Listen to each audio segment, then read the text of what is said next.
Good afternoon and welcome to another in a series of webinars brought to you by the Further Education Trust for Leadership, or FETL for short.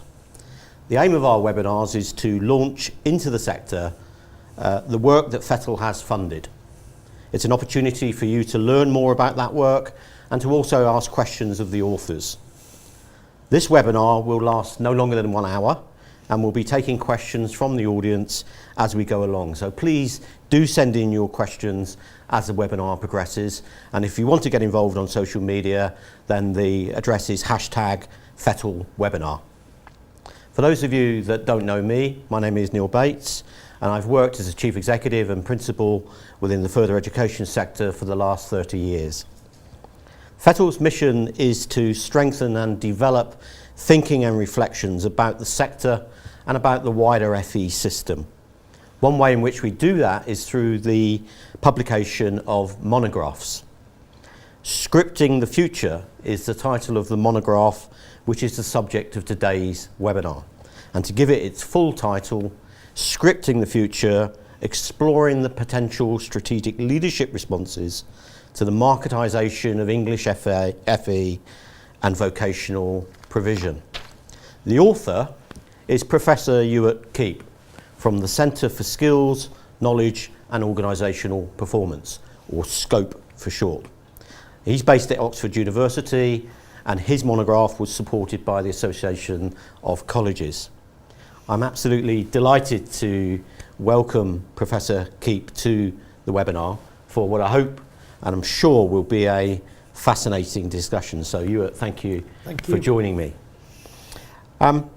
Ewart, as the former Principal and Chief Executive of 30 years standing, I found myself nodding furiously as I read through your paper.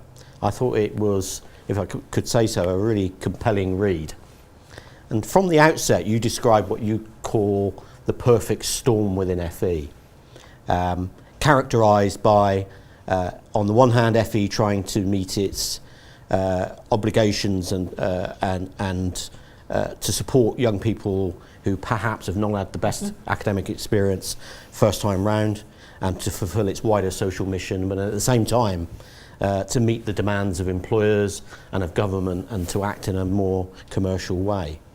You also describe a backdrop of public funding in decline, competition on the increase, employers being given a new role and expected to be discerning and demanding purchasers and customers of FE and skills.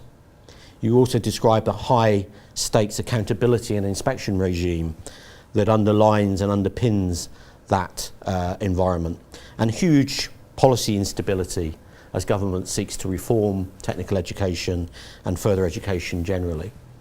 And I was very struck by a one sentence in the monograph which said that taken together they are a profoundly difficult environment in which to chart the course of institutional survival and growth. So my opening question is about marketisation, why it's happened in England and what does it hope to achieve? Okay, well, other parts of the UK haven't marketised, and it's very clear that England's on its own on this one. So if you look at Wales, you look at Scotland, you look at Northern Ireland, they're still running their FE system as a system, and it's very clear that's what they want to do.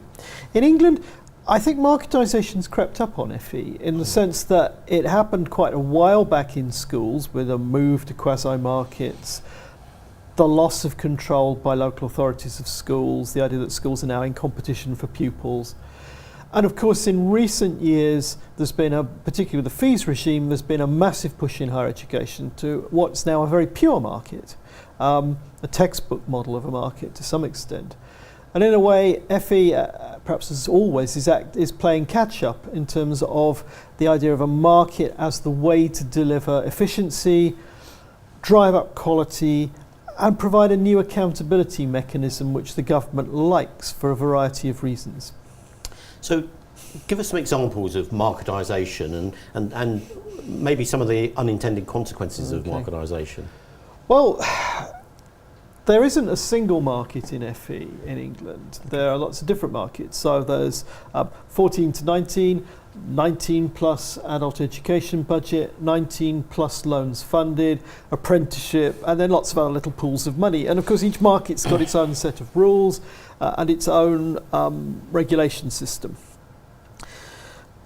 I think that the unintended consequences are quite often that government wants FE to do two things simultaneously, to be very, very efficient and quite ruthless, and then at almost in the same breath turn around and say, oh yes, but of course you're still the second chance provider. So you have to pick up all the kids who didn't do well in school and you have to get them through Progress 8. So there's a real problem, because if you were purely running on market forces and you're an entirely economically rational principle, you basically wouldn't want to take on many of the kids that are applying to get into FE. You'd say, sorry, someone else will have to deal with those, third sector or whoever. So in that sense, I think there is a real unintended consequence around the inexorable logic of competition, which drives you to take the most able, the best, the highest funded students for the highest funded courses, and then actually what very often your local community wants you to do. And in a way, government gets around that by saying, well, that's your problem. You solve it. You resolve the tension. You work out what your priorities are, and then we'll judge you. Which seems to me to be a very poor way of trying to run a market. But is your view that marketisation is a bad thing?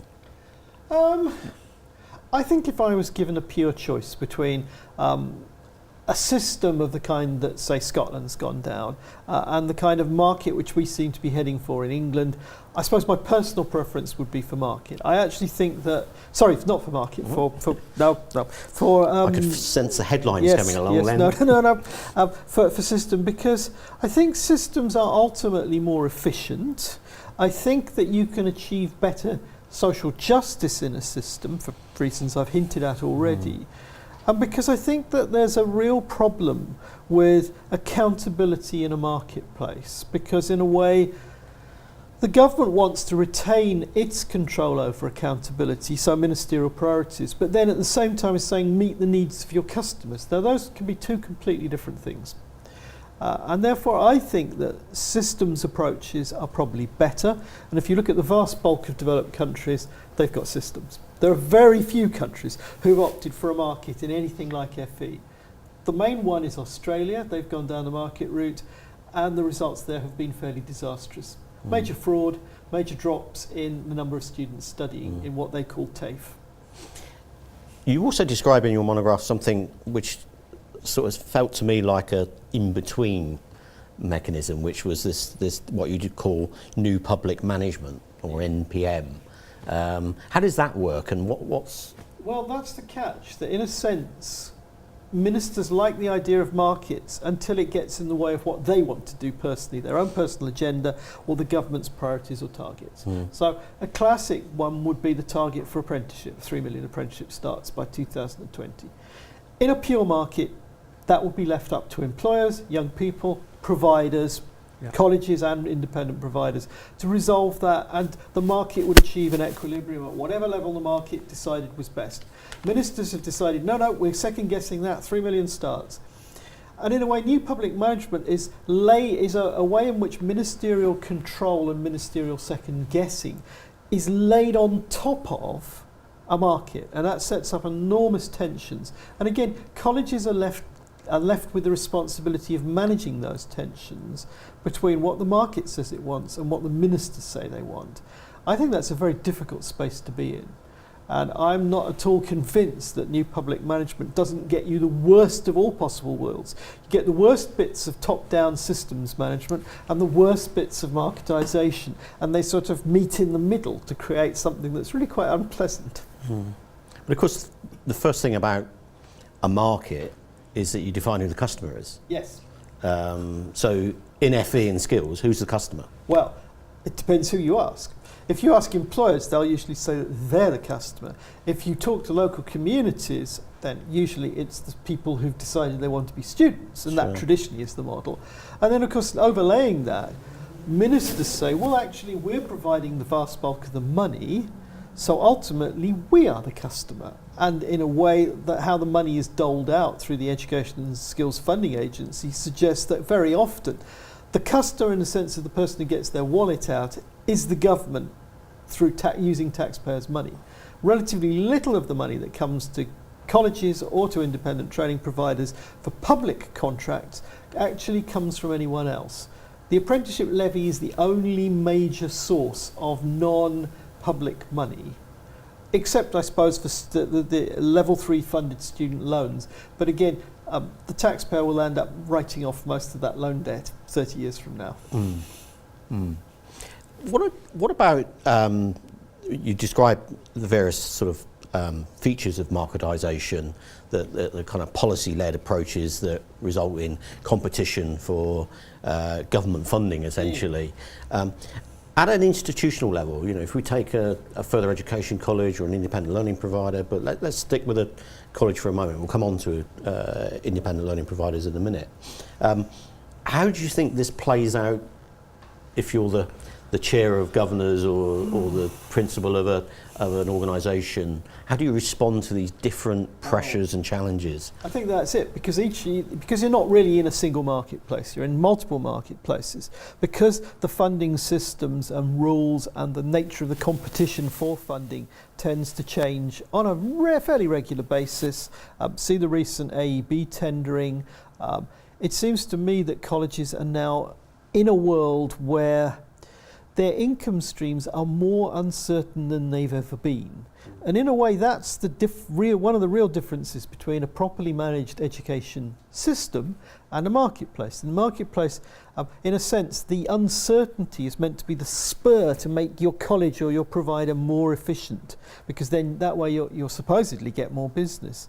I think that's really hard for colleges, particularly when they're locked in a zero-sum game with other local providers. There's only a finite amount of learning that the public purse will fund at any given moment in time. There are only a finite number of young people, 14 to 19, that can be educated.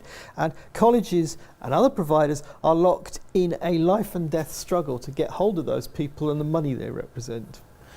So just by way of reference, help us out here in terms of, would you be able to sort of describe the system in Scotland, for example, and how that contrasts with England, just so that we can see?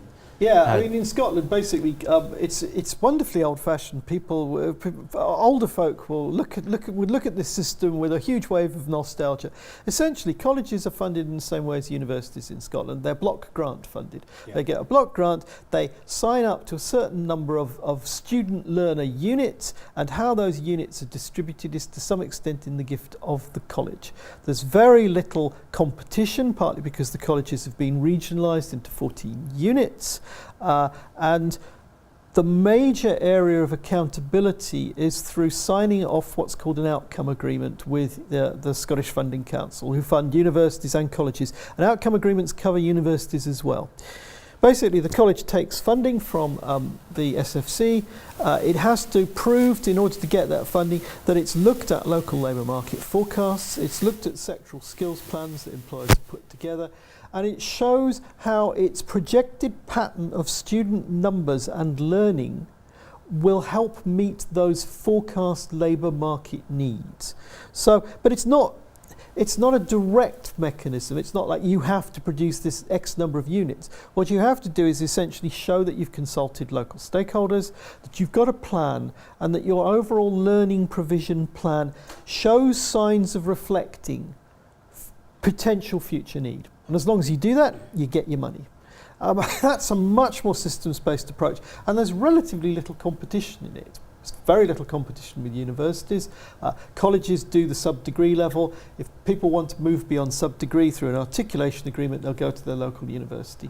So there's a very neat division of responsibilities, whereas down here, it's a free-for-all. So let me push you a little bit further on that, because, and on the Scotland model. Yeah. Because if I was an independent learning provider, I would call that a monopoly. Yeah. Well, the role of independent learning providers in Scotland is much smaller.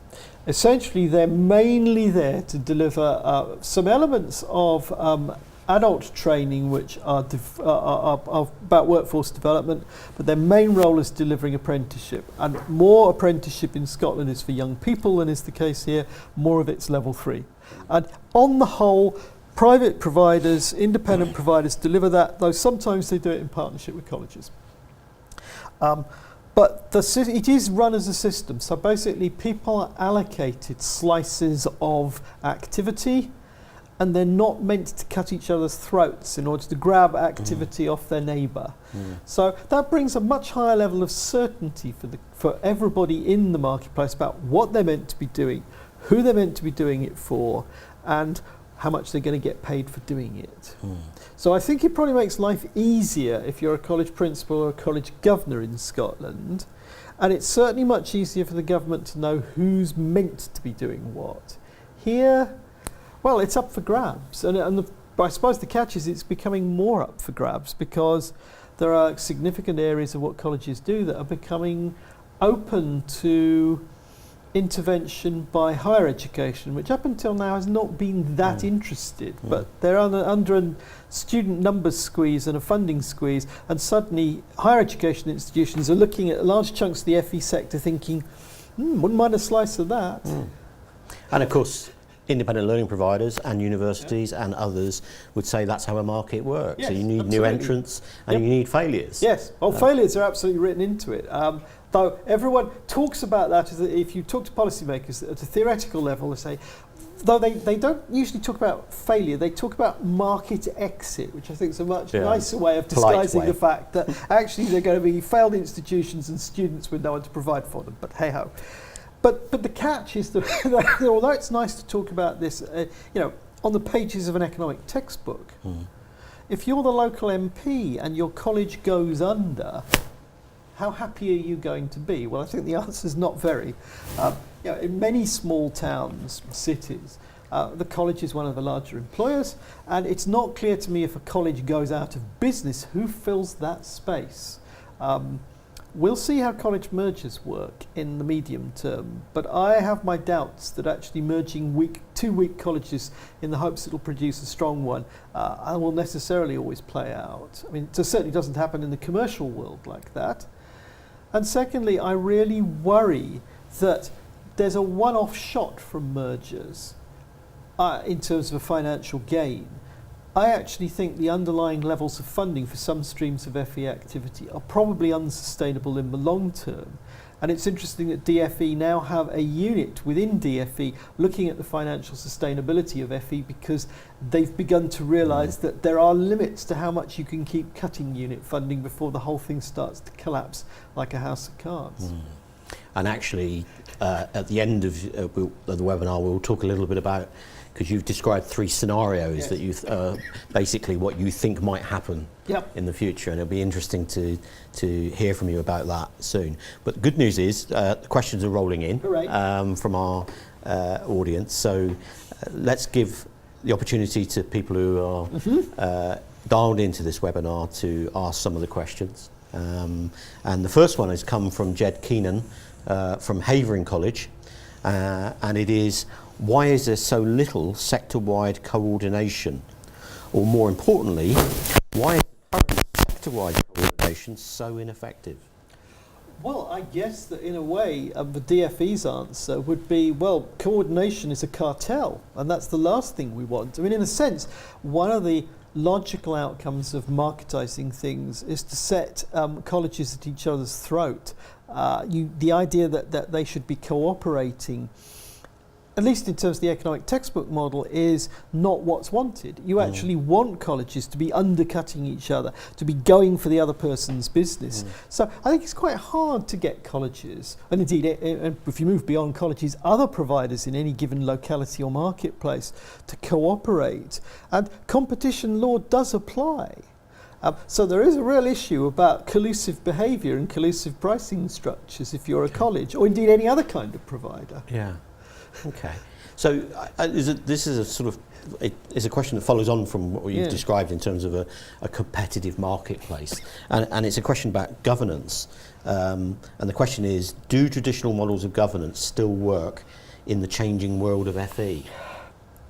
I think there's a really big question.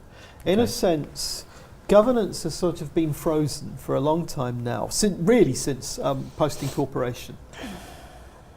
And the model was that, at least in theory, your college was responsible to its local stakeholders, which were easily definable, so was your locality. Your role was fairly clear within what was originally something more systems-based. And as long as you ticked that box, you were okay. And obviously you had to keep within the funding system's rules. Sure. We're now in a very different world because in a way a lot of the governance has been farmed out to regulators. And so ESFA, the FE Commissioner, the dreaded Ofsted inspection are all there as national mechanisms for making sure that your college is doing what it's meant to do, irrespective of what local people think or care about. And the other problem is that some colleges are moving away from the traditional model of college X in town X. As you see college groups emerge, some of them not at all geographically based, as you see colleges setting up their own UTCs and free schools and all the rest of it, the old model of what was a relatively simple, homogeneous organisation reporting to its local community just seems to me to be gradually crumbling at the edges. And yet no one, certainly no one in government, seems to have given this much thought, partly because I think government sees all that sort of local accountability as froth. The real accountability is the accountability they enforce through a national inspection system. They enforce through ESFA funding rules and audit. And in a way, they don't care about anything else. But I think there's a real issue about how colleges forge a stronger and more constructive link with their various stakeholders, whether those be local, sectoral, or across different geographical areas. Yeah. And at the moment, there's not a lot of thinking in that space. Yeah. Okay. So here's another question that's come in, and it's about leadership in FE. And the question is, how do FE leaders of the future become literate in management to be good in the world of marketisation? Well, I used to work in a business school for 21 years, so I suppose I could say go and do an MBA, but I think that would be a very, very bad idea.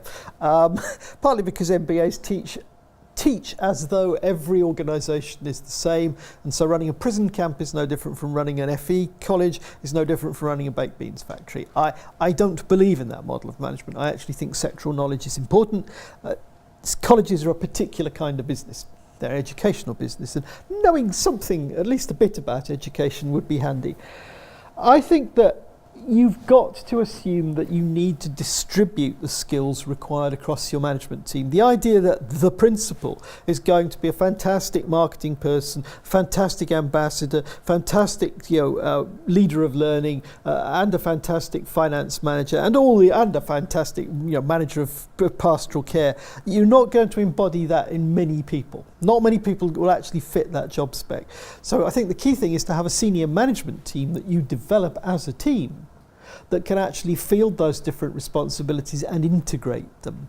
And I think one of the problems with marketisation has been this importation of a private sector model of the principal as hero manager / leader who single-handedly turns the college round, does this, does that.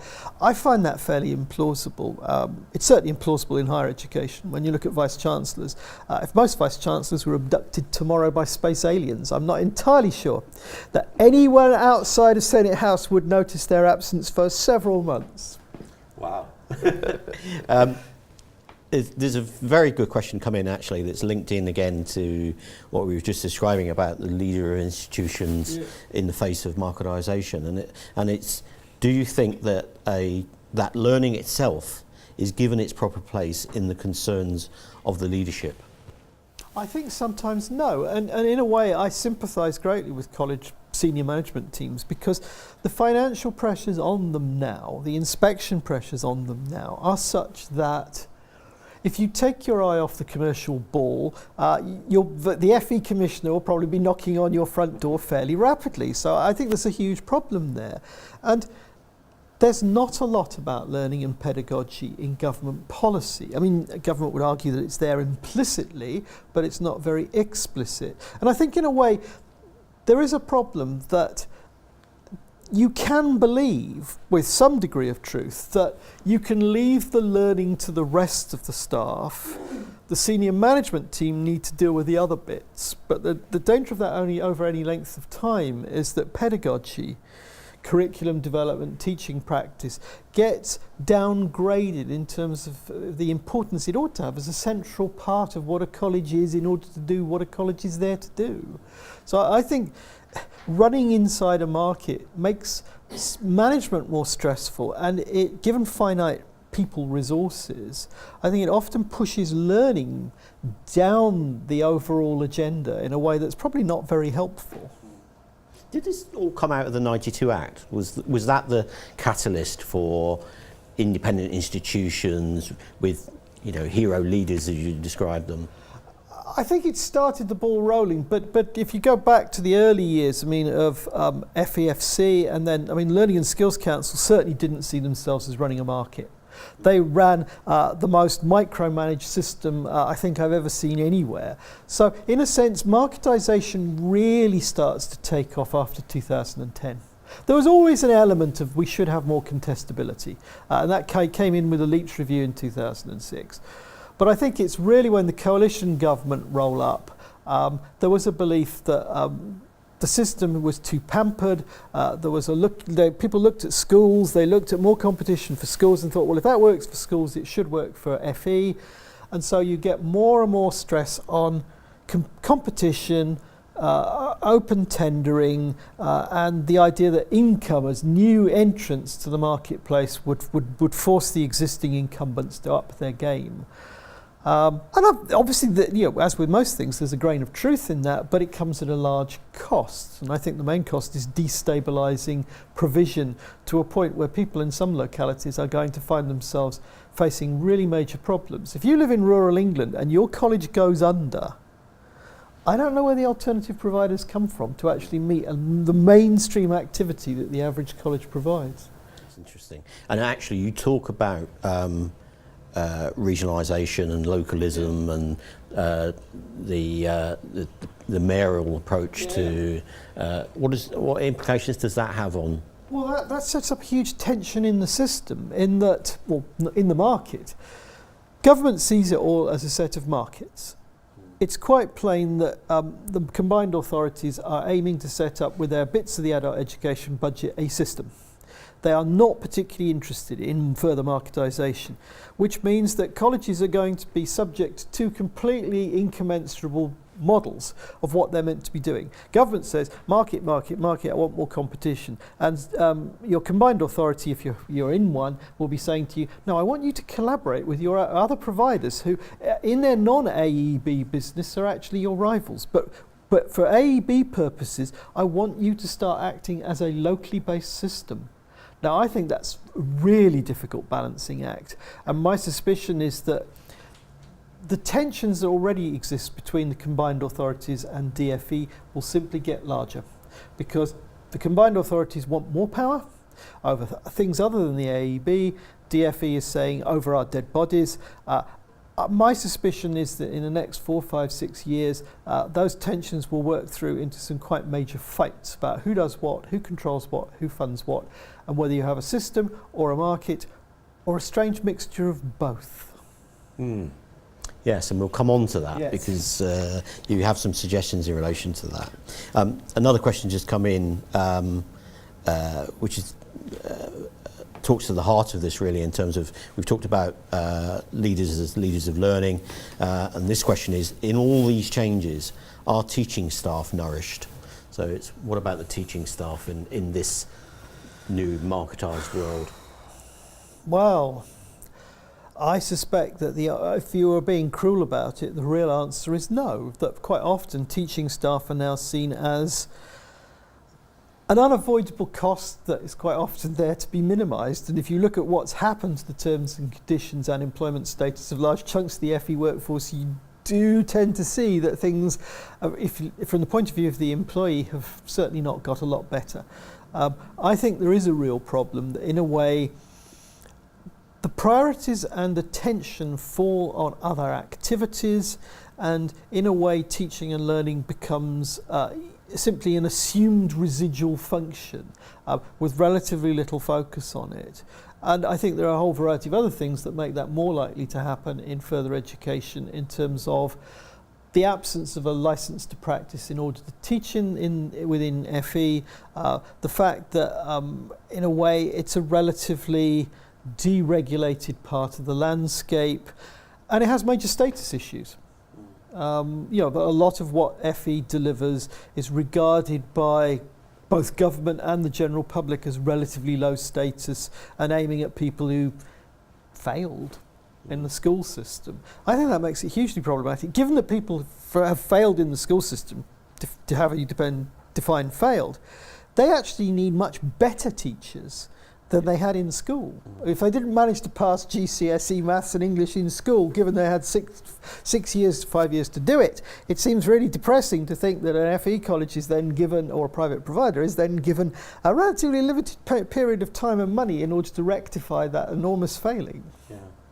Yeah, well, it always struck me that, just focusing on the staff for a moment, that within a market system, then part of the business model is how you recruit, retain and reward your top people, because ultimately they deliver the customer experience that you're aiming for. But how do you do that in a context where you don't set the price? Yes. And therefore you can't pay people what they should be earning because of that. No, I think it's a real problem. And in a way, again, it's interesting that in Scotland there's been a major adjustment in FE pay. It'll be interesting to see how the colleges cope with actually paying for that out of their rather more fixed budgets. But in England, you're right, the real problem is this is a market where the vast bulk of the activity, the government sets a price, and they've been busy driving that price down over the last 10, 15 years, particularly the last 10 years. And the reduction in unit funding makes it very difficult to deliver, and it makes it very difficult to attract and retain the kind of staff you'd want. So you've got all of the lovely ideas locked up in the FETL report, but the ability to deliver those in financial terms seems to me to be quite often very limited. And perhaps the T-levels may be a way of leveraging in some more resource. But watch that space. I'm just going to provide a slight intro to the next question, and it is, some people might be tempted to have a rather romantic view of the system 20 years ago with Further Education Funding Council and guaranteed funding and all the rest of it, and that people might argue that colleges became very supply driven, qualification factories. And that they didn't really respond to the needs of employers in the way that was needed, and that the system was not very dynamic. No new colleges, and doing things the way we've always done things. And so this question from Nick Linford at LSECT plays to that, because it says, Nick says, colleges will always be bailed out by the DFE. So how does that change behaviours in a market? Well, I'm not entirely sure that I agree with Nick that they will always be bailed out. I have my suspicions that sooner or later a minister will decide to get tough and let a few fail. But above and beyond that, I mean, I think colleges have always been relatively fleet of foot. Even in the Learning and Skills Council days, sometimes with rather dire effect for those who remember franchising, they were very willing to mount major new areas of activity if the funding led them in that particular direction. I think because the actual role of FE has never been set in stone and never really defined, FE colleges tend actually to be more responsive than, say, schools or universities, who traditionally have had pretty clear roles. They know what the boundaries of those roles are, and within them that's how they've operated. FE colleges have basically sort of filled the spaces that are left by others. And I think that it's not clear to me that marketisation in and of itself makes colleges more responsive, except to whatever target or performance measure the government sets them, or whatever inspection regime the government sets them.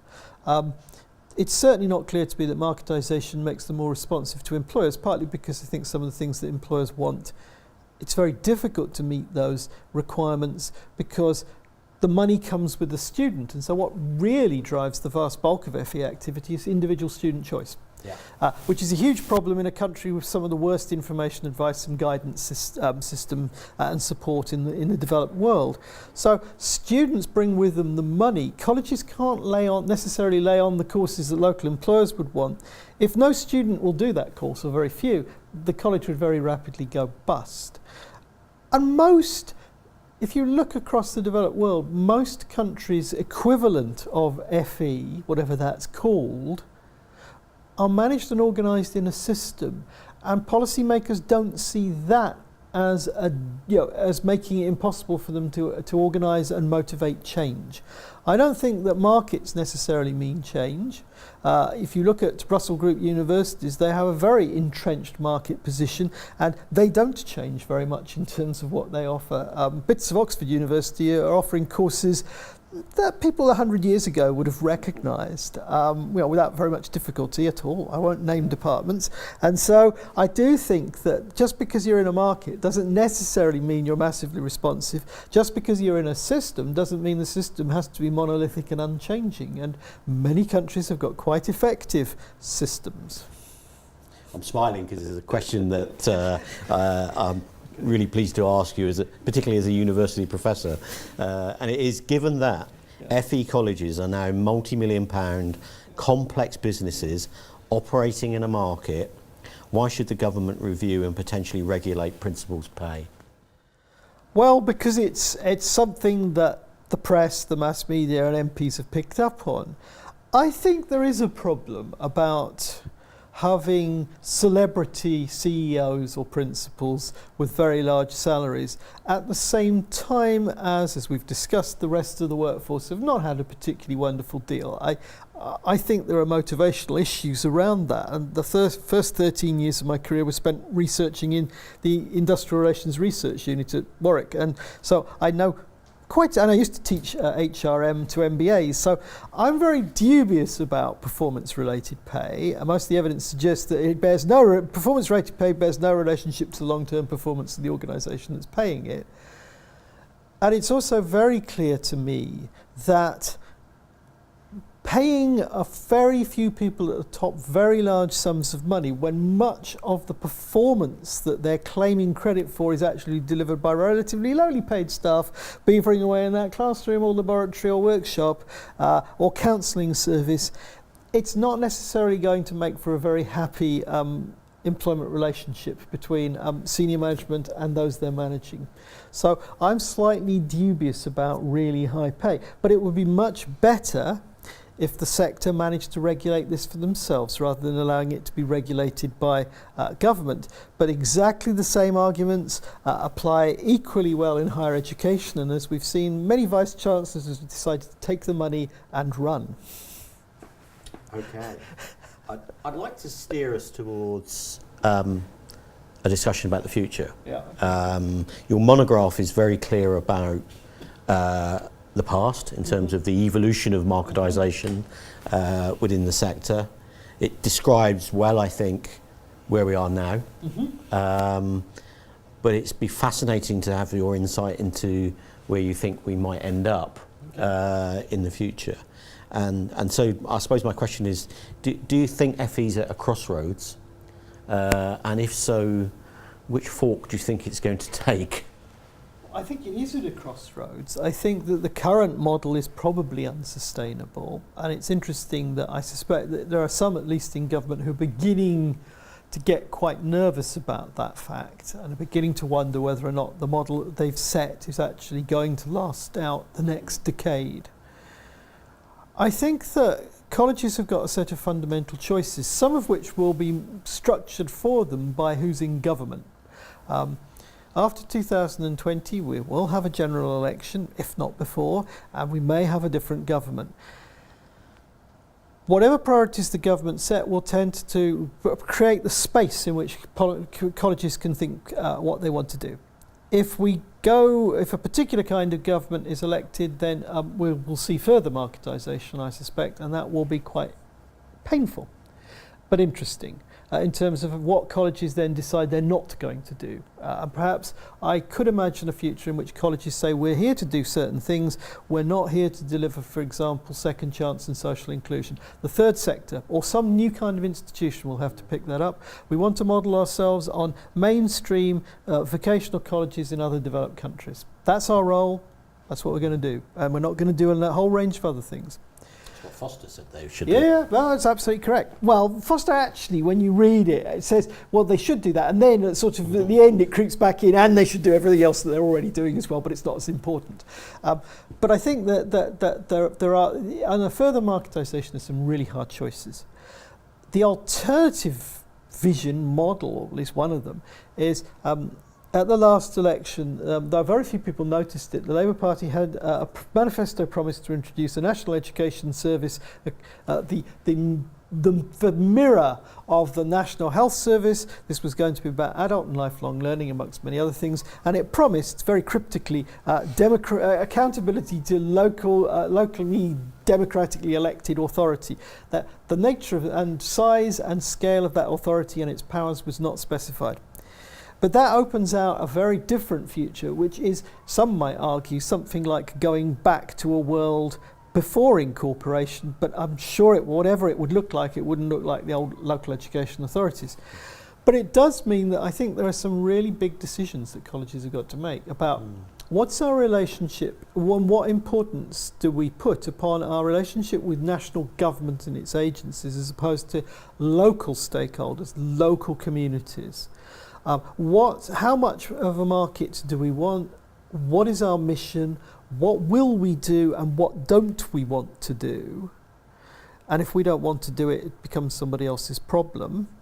But I think there are some really big choices ahead for FE. The current, we try and do a little bit of everything, and we try and make the different income streams cross-subsidised, and we keep our fingers crossed. Probably isn't going to be sustainable in either of the sort of two main scenarios that I suspect we're heading towards.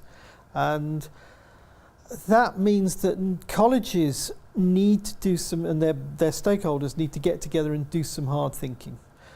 Because I think if it's left to government, of whatever political persuasion, you'll get yet another raft of top-down reform that will, as most top-down reform tends to do, not actually play out in the way that it was originally intended, with all sorts of messy and unpleasant consequences. So I do think that FE does need to do more to script its own future and to say to government, we have a blueprint. This is our blueprint. What do you reckon? That's interesting. So you're arguing for FE, and particularly the leadership of FE, to have a stronger voice in terms of shaping policy. Yeah.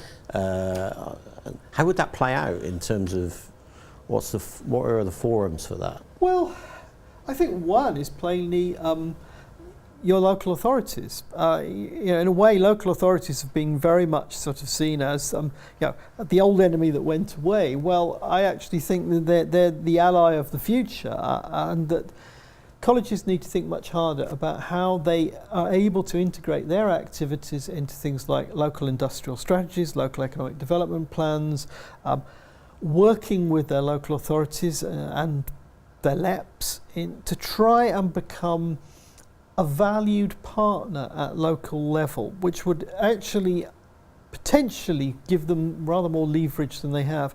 The problem with colleges and central government is that central government always holds the whip hand.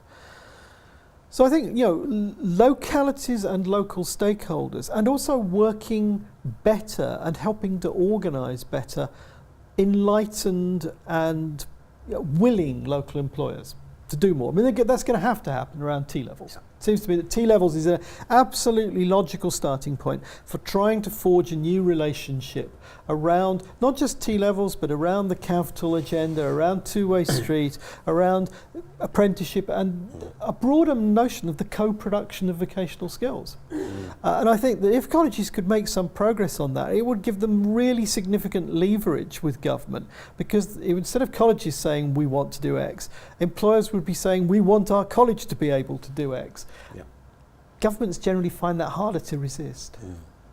Okay, I'm going to squeeze one more question in from the audience, and one of the things that we will do is, if we don't get time to cover all the questions, then we will we'll get a response from you at a later date, and we'll publish it on the website. Okay. But there is a question here from Louise, who's been waiting patiently for it. She's from Guernsey College, and the question is, if you had a blank piece of paper, always a dangerous thing, what kind of governance model would you put in place for the sector? Big question. Oh God, yes, and very little time. Well, I'd never give an academic a blank sheet of paper. That's always a very bad idea, because they'll fill it with meaningless scribbles.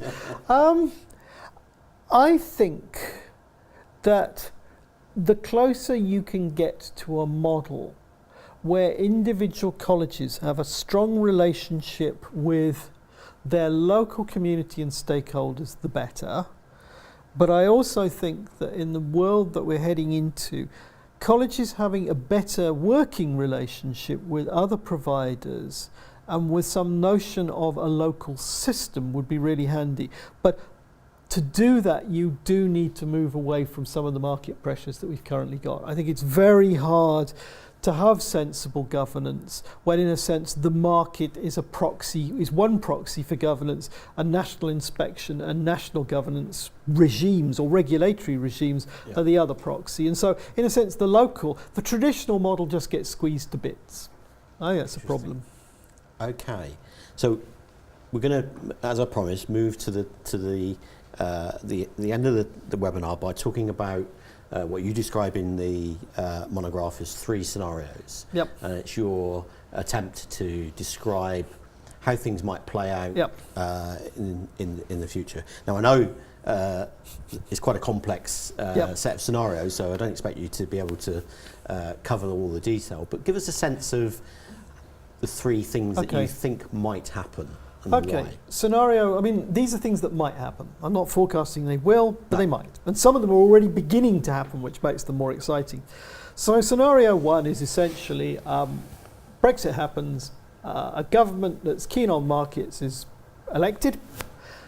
We see more marketisation. We see higher education moving into elements of FE, which is already beginning to happen with things like access courses, specialist level 3 provision. But basically, a tertiary system begins to emerge that's run top down by universities, and FE gets squeezed really hard. And that kind of system, that kind of model, I think, is entirely plausible given the financial crisis that many lower tariff higher education institutions are facing, and you can already begin to see elements of it. And there's an interview which is quoted in the monograph with a university vice chancellor that basically is a harbinger of one possible future, which many FE college principals won't like. The second scenario is basically that we carry on with broadly where we are, which just gets worse. And so some colleges go under, or they certainly become non-viable in their current form. There's ever-increasing competition. And in a way, the big fight becomes between combined authorities and localities about their attempts to grab ownership of local learning provision and national governments' desire to keep hold and can micro-control and micromanage it from sanctuary buildings. And again, I think broadly plausible. The third scenario is basically a Labour triumphs at the next general election and introduces the National Education Service, and I spend some time trying to speculate what exactly that might be. And I suggest that they will find the local democratic accountability element of their plan very, very difficult to energise and make work, and that colleges will see that as a major issue in terms of trying to avoid going back to the kind of local death grip which many of them see pre-incorporation as having been. So some new settlement between local democratically elected bodies and colleges around what they're there to do for their locality.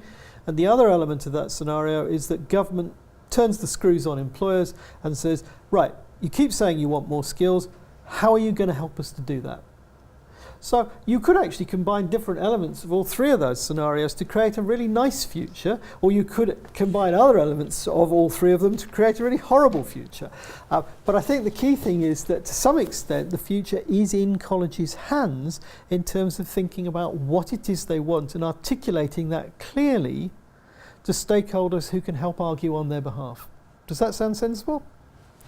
Sounds very interesting, and that brings us to the end of our webinar. Thank you very much for all the questions that have been sent in. You can get a full version of the monograph that has been produced on the FETL website. It's a damn good read. I would encourage you to not just read it yourself, but share it with others. And we can continue this debate about what is a really essential part of our education and skills system and how we're going to respond to the challenges of the future, whether that be Brexit or technological change as we go forward. So thank you very much for your participation. As I say, if you want to read the full publication, then you can get that off the FETL website, or you can get a hard copy from FETL as well. So thank you very much indeed. Thank you. And thank you. Thank you.